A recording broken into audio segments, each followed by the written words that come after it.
Delirium, Chapter 1, Page 1. It has been 64 years since the President and the Consortium identified love as a disease, and 43 since the scientists perfected a cure. Everyone else in my family has had the procedure already. My older sister Rachel has been disease-free for 9 years now. She's been safe from love for so long, she says she can't even remember its symptoms. I'm scheduled to have my procedure in exactly 95 days on September 3rd, my birthday. Many people are afraid of the procedure. Some people even resist, but I'm not afraid. I can't wait. I would have it done tomorrow if I could, but you have to be at least 18, sometimes a little older, before the scientists will cure you. Otherwise, the procedure won't work correctly. People end up with brain damage, partial paralysis, blindness, or worse. I don't like to think that I'm still walking around with the disease running through my blood. Sometimes I swear I can feel it writhing in my veins like something spoiled, like sour milk. It makes me feel dirty.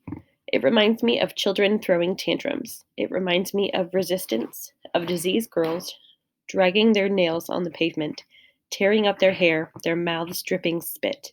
And of course, it reminds me of my mother. After the procedure, I will be happy and safe forever. That's what everybody says, the scientists and my sister and Aunt Carol. I will have the procedure and then I'll be paired with a boy the evaluators choose for me. In a few years, we'll get married. Recently, I've started having dreams about my wedding. In them, I'm standing under a white canopy with flowers in my hair. I'm holding hands with someone, but whenever I turn to look at him, his face blurs, like a camera losing focus, and I can't make out any features.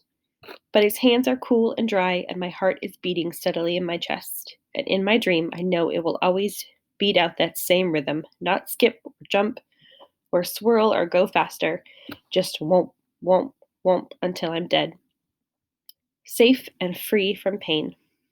Things weren't always as good as they are now. In school, we learned that in the old days, the dark days, people didn't realize how deadly a disease love was. For a long time, they even viewed it as a good thing, something to be celebrated and pursued. Of course, that's one of the reasons it's so dangerous.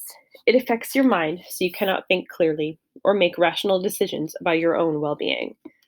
That's symptom number 12, listed in the Amor Deliria Nervosa section of the 12th edition of the Safety, Health, and Happiness Handbook, or the Book of Shh, as we call it.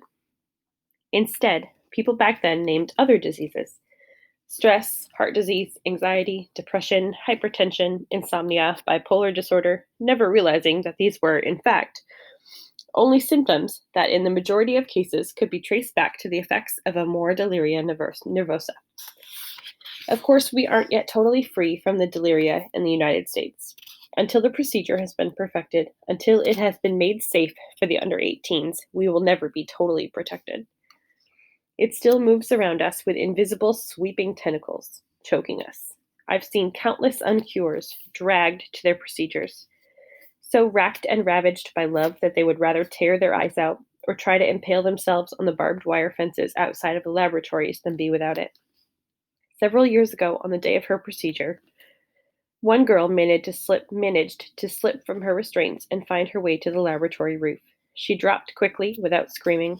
For days afterward, they broadcast the image of the dead girl's face on television to remind us of the dangers of the deliria. Her eyes were open, and her neck was twisted at an unnatural angle.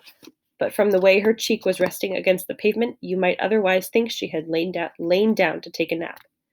Surprisingly, there was very little blood, just a small dark trickle at the corners of her mouth. 95 days, and then I'll be safe. I'm nervous, of course. I wonder whether the procedure will hurt. I want to get it over with. It's hard to be patient.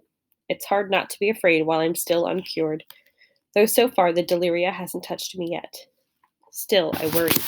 They say that in the old days, love drove people to madness. That's bad enough. The Book of Shh also tells stories of those who died because of love lost or never found, which is what terrifies me the most. The deadliest of all deadly things. It kills you both when you have it and when you don't.